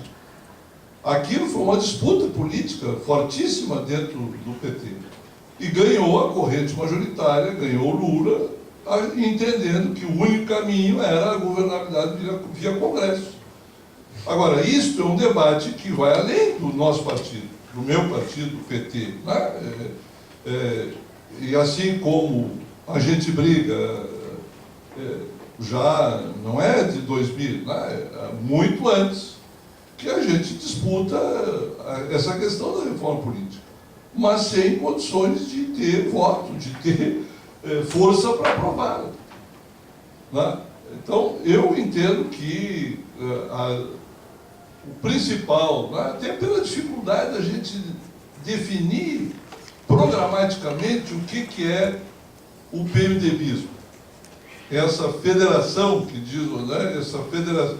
Quer dizer, no máximo, o que daria para dizer o quê? Que era uma frente política que resistiu ao regime militar, que unificava os democratas nos seus vários níveis, e que, ao chegar ao PMDB, absorveu uma parte da arena considerável, depois perdeu uma outra parte que teoricamente saía pela esquerda, mas que foi mais para a direita, que foi o PSDB. Tá?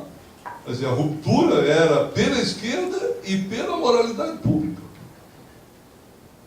Não tivemos nenhuma das duas.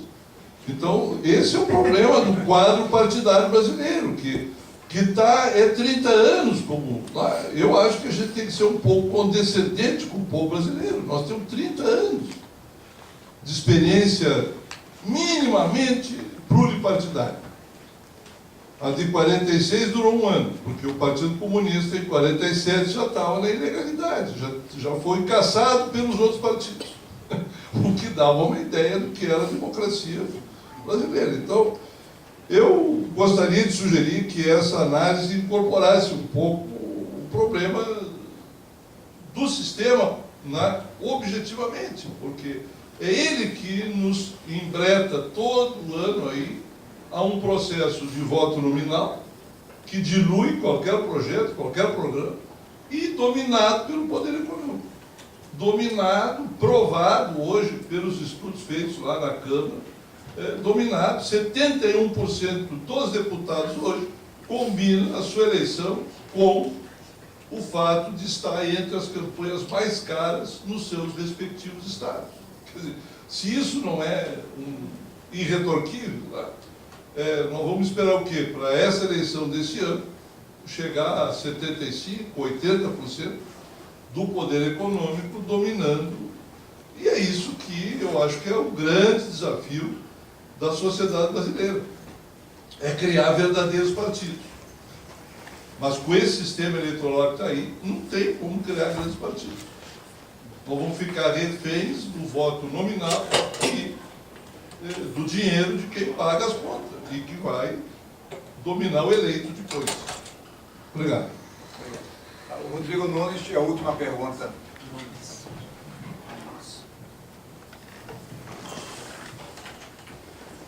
Bom, finalmente vamos conhecer. Tudo bom, Marcos? Bom, eu queria dar os parabéns, já tinha dado por e-mail os parabéns ao Unitamar, aproveitar agora também aos outros organizadores por esse evento e agradecer ao Marcos e ao André. Eu tenho duas questões, na verdade, ou dois comentários que, embora tenham sido pensados mais em relação à fala do André, na verdade são para ambos. O primeiro é em relação ao lulismo como invenção, para usar a palavra que o André usou, e eu acho que o trabalho dele já me deu a preferência por ter conseguido identificar tão bem os elementos dessa invenção, mas ao mesmo tempo eu fico me perguntando até que ponto não existe, até que ponto a gente não deve entender essa invenção também como a virtude que existiu no momento cuja fortuna talvez já tenha passado, no sentido de que pode ser que esse modelo de distribuição de renda só tenha sido possível num momento de aquecimento do mercado internacional de commodities e puxado pela China, e que também, justamente porque ele dependia intensamente disso, ele dependia intensamente da indústria extrativista, ele gerou um impacto que é nocivo para o próprio modelo, no sentido em que o modelo é extremamente dependente do ponto de vista econômico e, por extensão, político, do que a gente poderia chamar de o extrativismo, de maneira para botar aí ruralistas, agribusiness e mineração. Quer dizer, o próprio modelo acaba fortalecendo no longo prazo esses interesses que ele deveria, por um lado, ele deveria trabalhar para enfraquecer do ponto de vista infraestrutural, mas acaba fortalecendo também, seja como poderes econômicos, seja como poderes políticos. E aí a outra questão é sobre, digamos, a maneira como as duas análises se combinam. E eu imagino que vocês já tiveram várias oportunidades de discutir isso.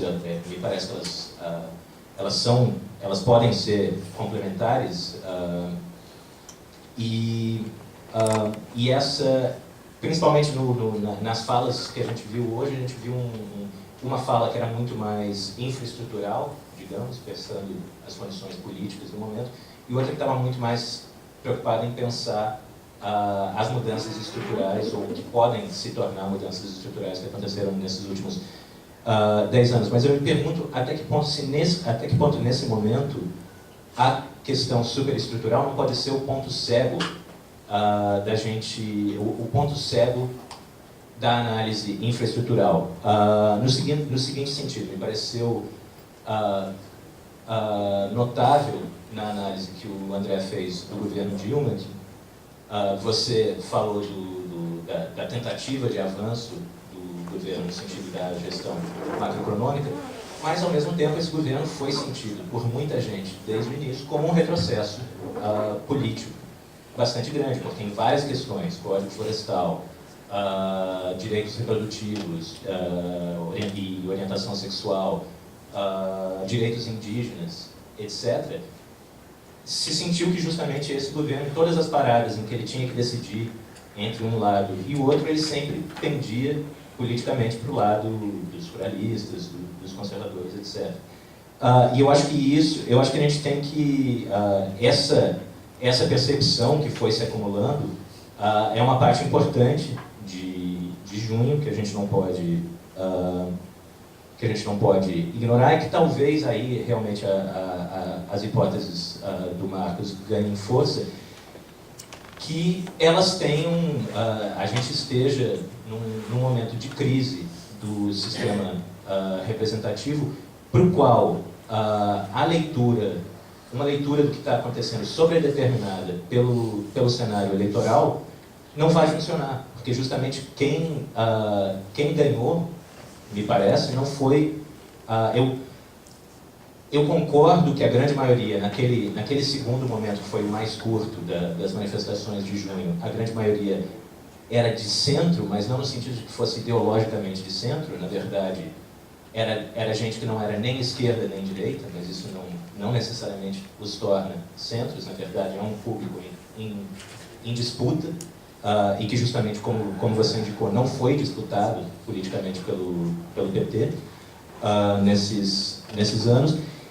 E eu acho que, para mim, é claro que, na verdade, quem ganhou não foi a Marina. Quem ganhou foi nenhuma dessas opções. E foram nulos, abstenções, etc. E talvez a gente... quer dizer, isso quer dizer que tentar pensar o que acontece a seguir, o que deve acontecer a seguir, nos termos do cenário eleitoral tal como ele existe hoje, talvez seja impossível. E pode ser... E aí, nesse sentido também, uma coisa como o MPL é muito mais sintoma do que causa. O problema não é que eles recusem a representação. O problema é que eles são um sintoma de uma crise de representação que a gente está atravessando. Obrigado.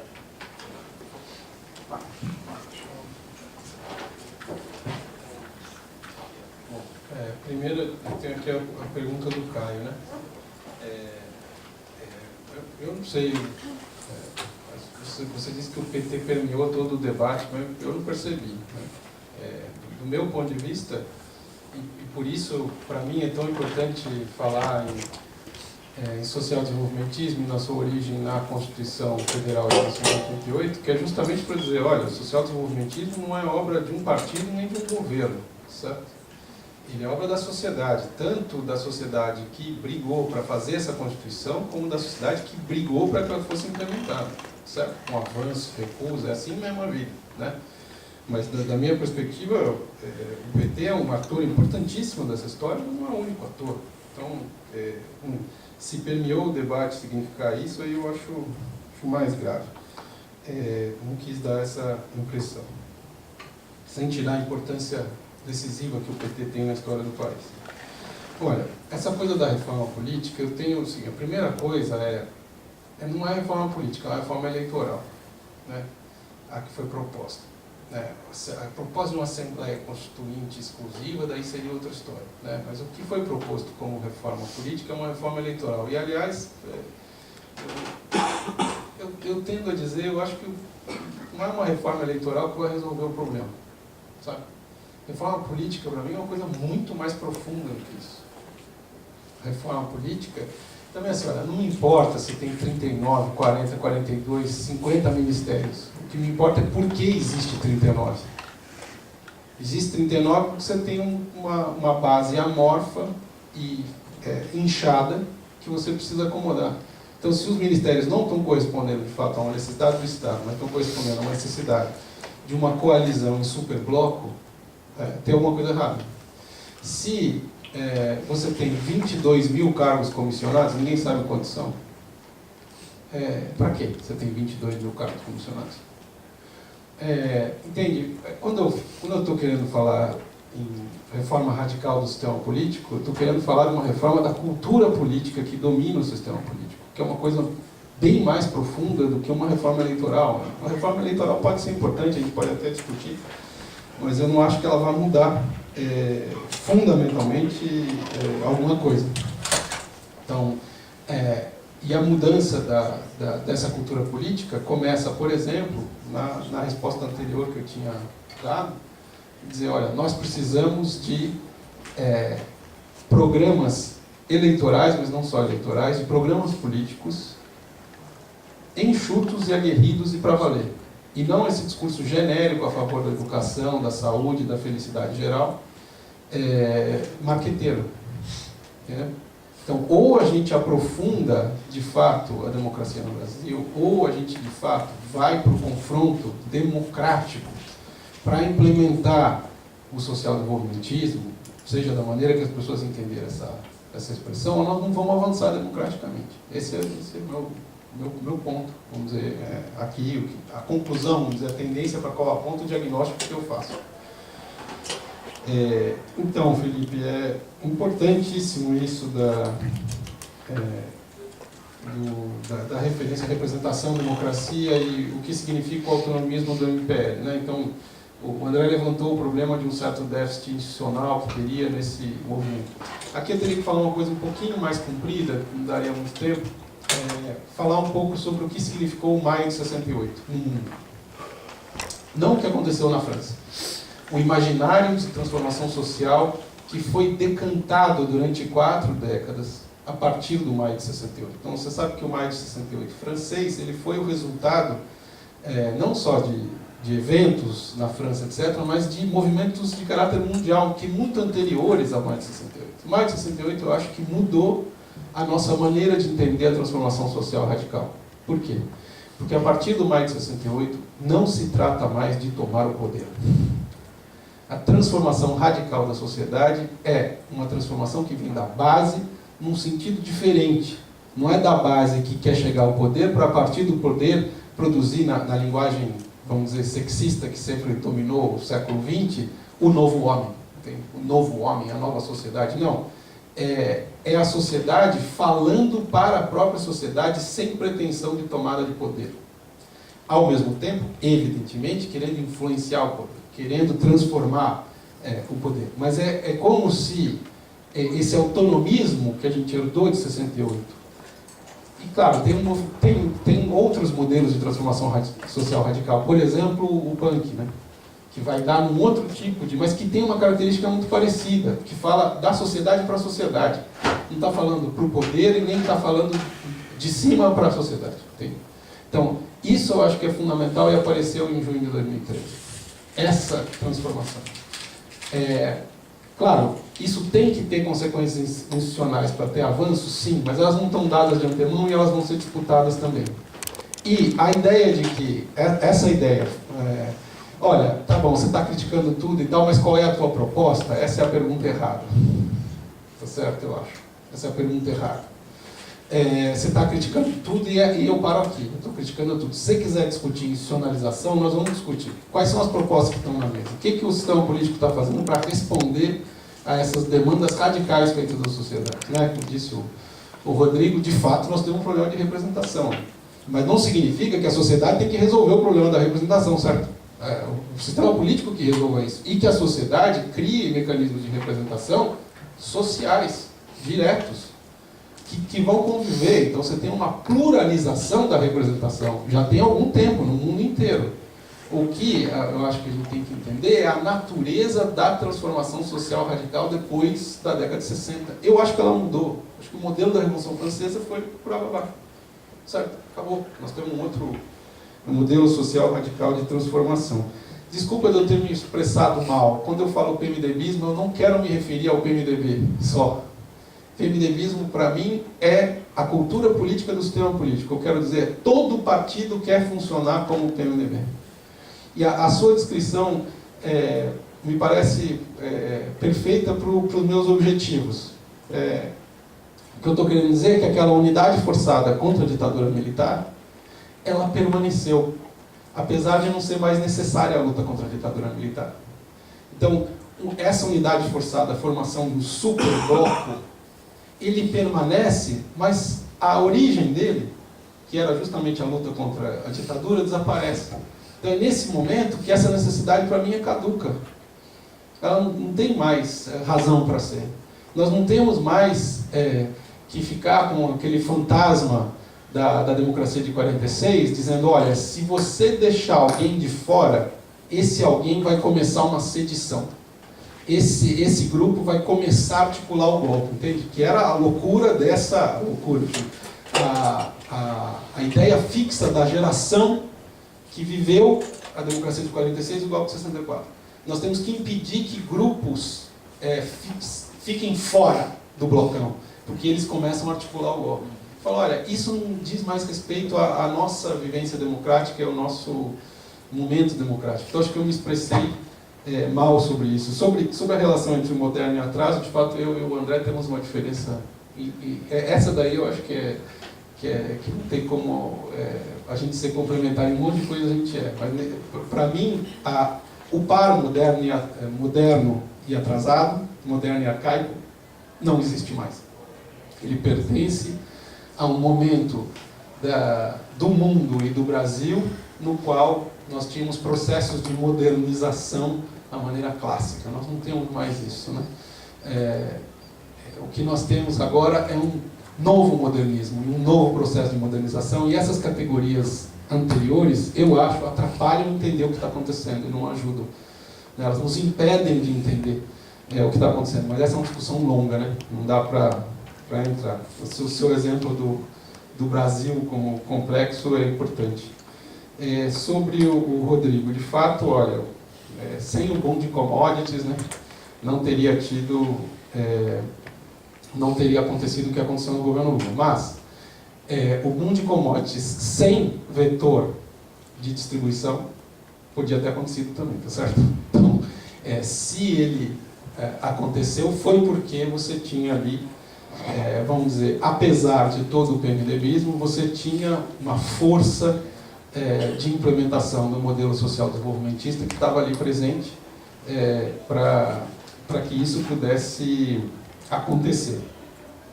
Sobre um ponto que eu acho essencial do que você mencionou, dos vários, sobre a questão de centro, direita e esquerda, né? Veja, na minha perspectiva, o fato de um governo como o governo Lula representar um inegável avanço social e, ao mesmo tempo, representar uma normalização do PMDBismo, que esse foi o preço que o governo Lula resolveu pagar para poder ter o avanço social, foi a normalização do PMDBismo. Não existe mais nenhuma força no Brasil contra o PMDBismo, né? Isso significa que alguém que nasceu na década de 90 nunca viu um sistema político polarizado na vida. Nunca viu situação em oposição. É isso aí. Nunca teve isso. Nunca viu inflação e nunca viu um sistema político polarizado. Ou seja, você não tem, do ponto de vista do sistema político, algo fundamental para a aprendizagem política, que é a pedagogia de situação de oposição. Então, dizer que essas pessoas são de direita, de esquerda, de centro, para mim não faz o menor sentido. E eu acho que não faz para elas também. Porque simplesmente o que você vê são opiniões incompatíveis, divergentes, diferentes, etc., mas que não têm representação no sistema político da maneira mais elementar, que é a situação de oposição. Nem estou dizendo de eliminar o PMDBismo, porque pode haver situação e oposição sobre o PMDBismo. Um exemplo, o governo Fernando Henrique. Né? Você tinha a aliança PSDB-PFL e o PMDBismo inteiro, aquele blocão, mas no outro lado tinha o PT, gritando lá o tempo inteiro. Tinha situação de oposição. Você conseguia ver, olha, tem um cara que fala X, tem um cara que fala Y, são diferentes. Isso desapareceu. Então, veja, o que você tem é uma regressão do ponto de vista da formação política, da expressão representativa elementar das diferenças na sociedade. Então, acho que essas características, centro, direita e esquerda, eu espero que elas se formem de verdade. Mas, no momento, eu não vejo condições sociais para qualificar as pessoas segundo esse critério. Acho que era isso. Sinara, eu acho que a pergunta é se o Estado teria condição, o Estado brasileiro teria condição de suprir saúde, educação, transporte e segurança. Acho que sim. Teria que aumentar os impostos, provavelmente teria que fazer uma reforma tributária taxando quem pode pagar mais, uma taxação sobre o capital. Tudo isso é difícil, isso muito difícil passar nesse Congresso. Mas, digamos, teoricamente, sim. Se a economia voltar a crescer, sobretudo, né, eu acho que nós precisamos, não sou eu que acho, mas os economistas, de forma geral, pensam que nós precisamos de um crescimento em torno de 5% para poder alavancar recursos necessários, digamos, para acelerar um processo de mudanças no sentido civilizatório. Porque tudo isso que você está mencionando parece nitidamente apontar nessa direção. Mas o Brasil oscila entre a 7ª e a 6ª economia do mundo. É uma economia pujante, o país em si é rico. Eu acho, não sou economista, e a sua questão é extremamente relevante, teria que fazer contas, e acho que tem que fazer, para falar isso com cuidado, mas a minha impressão é que sim, se eu entendi bem a sua questão, eu acho que sim. Lembre-se que em 2007 o Senado derrubou a CPMF, tirou 30 bilhões de reais à época, sem, de lá para cá houve inflação, da saúde pública, para dar um exemplo. Estou sendo corrigido aqui, 40.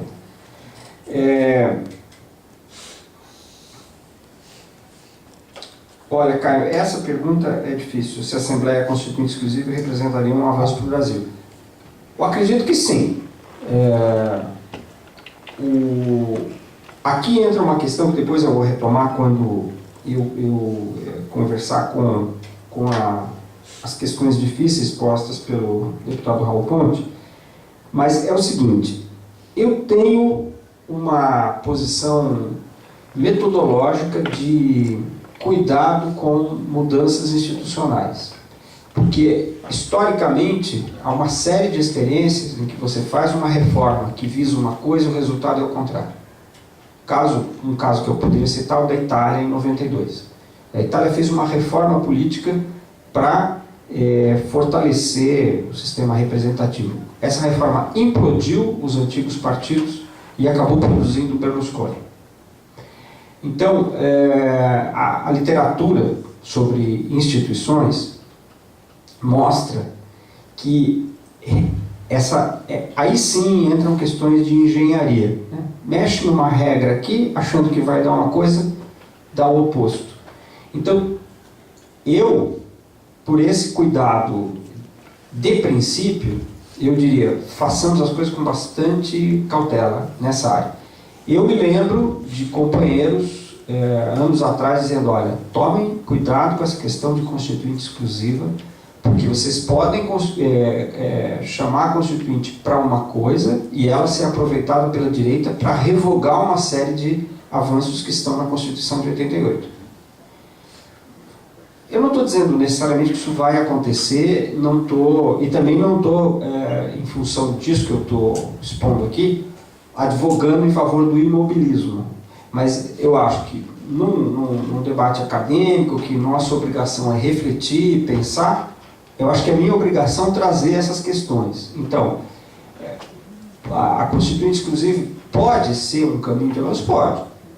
Devemos correr algum risco? Talvez sim. Mas eu não, digamos, não acho que seja prudente a gente dar por garantido que mudanças institucionais, uma Assembleia Exclusiva vai ter resultados do tipo A, B, C ou D, compreende?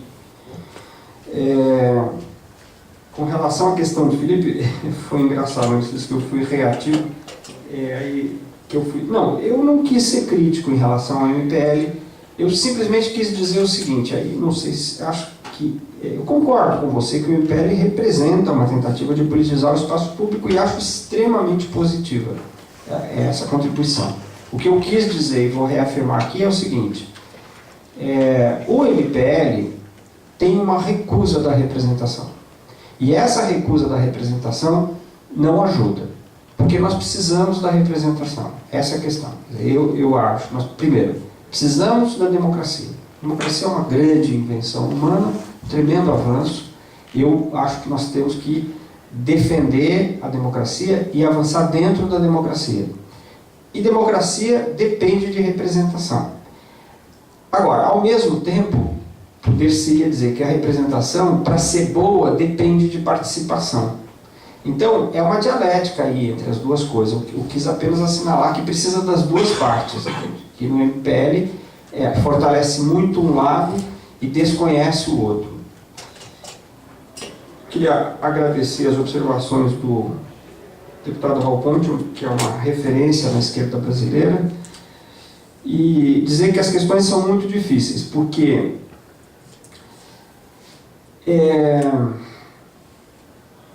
eu não sei, Raul, se nós tivéssemos votação em lista fechada, qual seria o resultado. Eu sou a favor de que a gente faça a experiência. Vamos tentar. Mas eu não estou seguro de qual seria o resultado. Porque essas listas vão ser feitas por esses partidos que estão aí.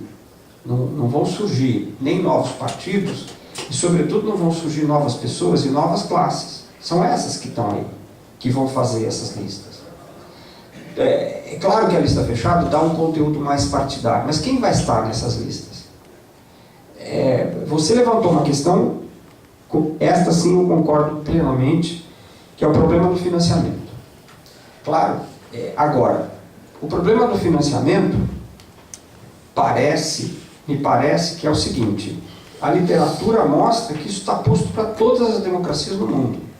E que eu saiba, nenhuma conseguiu resolver o problema de que campanhas eleitorais feitas nos moldes que estão colocados são caras e que, por meio dessa via, o capital entra para influenciar o resultado eleitoral por trás. E há várias fórmulas, eu acho que nós deveríamos avançar, o Brasil deveria avançar. Por exemplo, eu acho nítido que seria melhor para o Brasil proibir contribuição de pessoas jurídicas, permitir apenas contribuição de pessoa física, mas eu sou a favor, mas eu devo reconhecer o seguinte, o argumento de que as contribuições das empresas vai vir pelo Caixa 2 são inteiramente plausíveis, porque de uma certa forma é assim que se dá nos outros lugares. E o argumento que diz, bom, aí o que você vai acontecer é que você vai perder o controle porque elas vão se tornar menos visíveis se você proíbe, também é um argumento que a gente tem que enfrentar.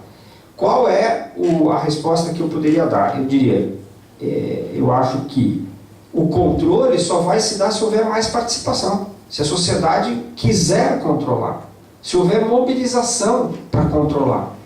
E aí é onde entra movimentos como o Passe Livre. Eu acho que o problema passa por aí. Quer dizer, não adianta simplesmente pôr a regra, não pode ter. Precisa ter um movimento de pressão social para impedir que tenha. Agora, como mobilizar a sociedade para, digamos, para ela revitalizar a democracia?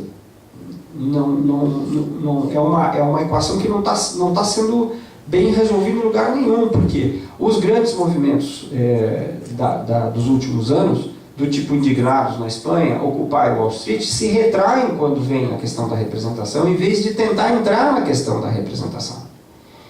Então, eu acho, Raul, que nós estamos à volta com problemas complicados de resolver e que não tem solução fácil.